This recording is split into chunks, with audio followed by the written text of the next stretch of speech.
The Slash 4x4 LCG incorporates a great chassis for great performance and keeping the wheels on the ground during high-speed cornering, but unfortunately it also comes with some weak points. That's where this can help, the VG Racing Chassis Brace.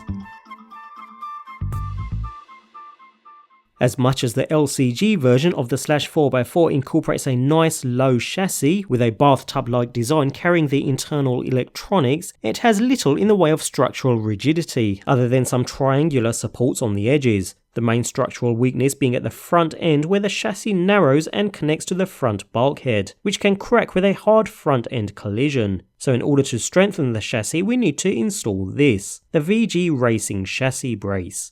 Available in several colours, the brace itself is aluminum in construction, making it seriously rigid and strong, with shaped ends for a perfect fit onto the vehicle. Those with the onboard audio box will need to purchase the VG Racing Brace complete with the onboard audio kit, which incorporates a couple of longer screws and spacers.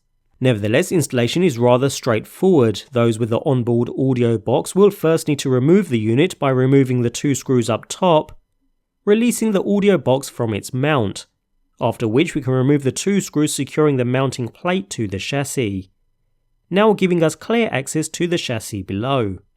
Next we need to remove the 2 screws at the very front end of the chassis, and the 2 screws at the rear by the spur gear cover, to make way for the chassis brace, which sits neatly in place above the screws we've just removed.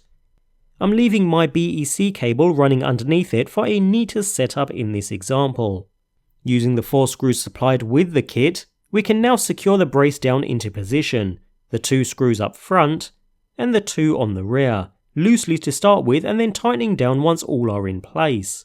Notice the one downside to the chassis brace, the gear cover is no longer easily accessible, so to change gearing you'd need to remove the entire brace, which would mean removing the audio box first to get to the brace in the first instance. Anyway, with the brace now firmly secured into position, we can reinstall the audio mounting plate, although we now need to use the 2 longer screws and bushings provided with the brace since it's now to be mounted slightly higher than usual, clearing the brace beneath.